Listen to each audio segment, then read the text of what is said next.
Ahoy sailors! Welcome to Term 4 guys. This week we're going to be inquiring into a really hands-on project together, and the whole middle school is really excited for you to embark on this journey with us. We are going to take a cruise around the world. So hopefully some of us have been on a cruise before, and we might be able to draw on that prior knowledge about what is a cruise, where does it take us, what sorts of things do we do on a cruise. But if not, this is a cruise ship, and I think you can imagine that it's a mode of transport that gets us around. So throughout the week, you're going to make your way through the 7 different tasks that are included, and we've also created some additional maths tasks for you as well. All of your reading, all of your writing is all included in this project, and there's lots of different choices for you guys this week that you can make throughout so that you're really engaged in your learning and you can choose the way to represent what you've learnt. We're really excited to see what you choose. There are a couple of rules, and you'll see them on the front of your assignment. So we're going to imagine that we're planning a trip around the world, and I wish I was able to do this in real life, especially being locked at home after so long. So use this time to really explore places that you wish you could be at in person. We must visit every continent and sail every sea. If you're not sure what a continent is, you need to have a look at the video link we've included for you that introduces all those continents for us. And if you're not sure what the names of our seas are, you can use an atlas to explore that as well. We're going to plan our trip so we travel in one direction. So you might choose clockwise or anti-clockwise around the globe. And you want to take the shortest route possible. We don't want to be going here, there, and everywhere. We want to spend as much time at our destinations and as little time on our ship as possible. You need to also end up where you started from. So we're all starting from Melbourne in Victoria, Australia. We are all going to end up there as well. So we're going to be doing a big loop on our cruise. Now, you can choose to complete this project at your own speed or pace. We just ask that it's done by Friday. So you need to map out your time wisely, maybe do a task or 2 tasks a day, and make sure that you have everything ready and submitted to us on Friday.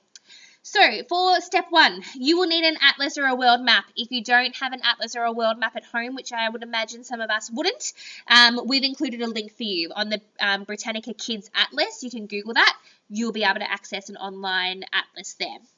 You need to use the atlas or the 7 continents song that we've also included for you to list all of the continents and oceans, and you're going to list them in your table here and also mark them on your map.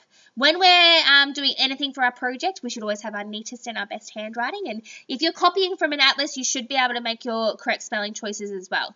So make sure you're looking at how the countries and the sea names and the continent names are spelled so that you're spelling them correctly. And because they're names, they're always going to have a capital letter. You also need to find one place to stop in each continent. So you should be finding a port, and a port is a town or a city with a harbour, somewhere where a big boat can stop. And you need to find one per continent, and you're going to list it here.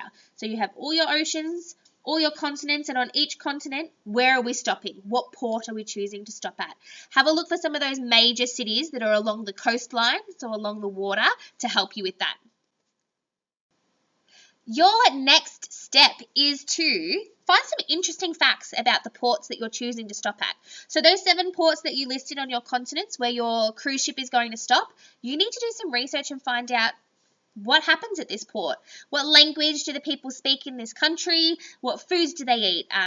What celebrations do they have? Do they have a different currency to us in Australia? So you can find out some really interesting facts about each port that your cruise ship is going to stop at. And because we're 3/4s, I would imagine you could list a couple of facts for each port even, not just the one. Here is your map, guys, that you're going to draw your journey on. So you should have already named the seas with your capital letters and correct spelling. You should have named your continents as well with your capital letters and correct spelling. And you need to mark on your ports. So whereabouts are you stopping? You could mark that with like a cross or a dot, and then use a pencil to show your journey. So we'll be starting down here in Melbourne. Where are we going next? You need to draw where you're going to travel to make sure you go through all the seas and hit all of the continents. I suggest using a grey lead because if you make a mistake, you can easily rub it out. And then when you're done, spend some time making this map look really nice. Put a heading on there perhaps. You might choose to colour in some of the continents, or on our Australian continent, you might draw some Australian things like Vegemite or Uluru or kangaroos, and same with your African continent. You might choose to put some African-related animals or foods or things on there as well. Great job, sailors. You're doing really well and you've mapped out your journey. You know where you're stopping now. Now that we know that, you're going to create a poster. And if you would like to, if you don't want to do a poster, there's an option for you to either do a video, a radio ad, a song, or a brochure instead. So you're going to do some form of advertising for your cruise. A poster can be done here, but if you want to do a video, think of it like a TV ad. What would you hear if someone was advertising a cruise? Same if you're doing a radio ad. Think about what would you hear on the radio when people are trying to get you to go on a cruise. A song, you might come up with a really catchy song for us and experiment with ways to get our attention, to get us to go on your cruise. Or same with a brochure. Think about the really bright colours and the pictures and things that are included in brochures to get our attention in. In your brochure, you need to include all the ports we're stopping at. So there's 7 of them. And you need to tell us what will tourists be doing at that port. So when we jump off the ship and we harbour there, what are we going to do? Where are we going? What foods can we eat? What can we expect to see as a tourist at that port? Incredible, guys. Your next job for step 6 is to investigate if there is a shorter way to travel around the world. So we've included some links for you to investigate the Panama Canal and the Suez Canal. I don't know what this canal is. I've not heard of this one. I'm going to have to do some research myself, so I look forward to reading what you guys find out. But you're going to investigate these canals and put your findings in this mind map here. If you would prefer, you might make a PowerPoint to show us your findings, or a Word document or a poster, but you're just going to show us all these things that you've learnt about the Panama and the Suez Canal. Our journey is almost over, sailors, and as your captain, I'm really excited for this last step. So many cruise ships have a special ceremony, which is like an event, when the ship passes the equator. If you're not sure what the equator is, this is the halfway mark between the North and the South Pole of our globe. So if you have a world globe at home, or if you have a map at home, you'll see a faint line halfway through. That's called the equator.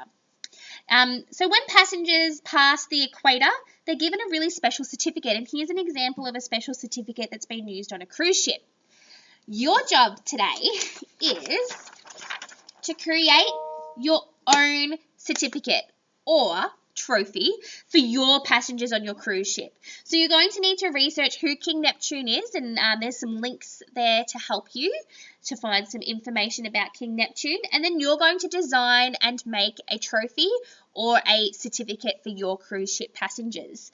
They'll only receive it once they pass the equator, so you might mark the equator on your map as well, so you know when they get their certificate or their trophy, and try and use some official nautical language on your certificate.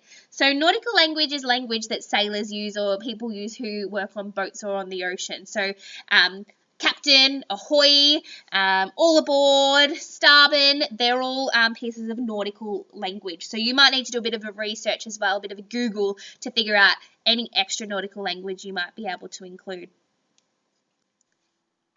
It has been an absolute pleasure being your captain for this journey, and we can't wait to see what all of you sailors produce and send in to us this week. Be sure to check off all of your activities and submit them by Friday at the latest so we can see all of your learning, and take your pick. Make your way through the project at your speed. Do the things you really love. Make those choices if you really like to build things. Make the trophy. If you really like technology, choose to do a PowerPoint, and really work it within your strengths this week to show us everything about your cruise around the world. We can't wait to see what you produce, guys. Have great fun. All aboard the cruise.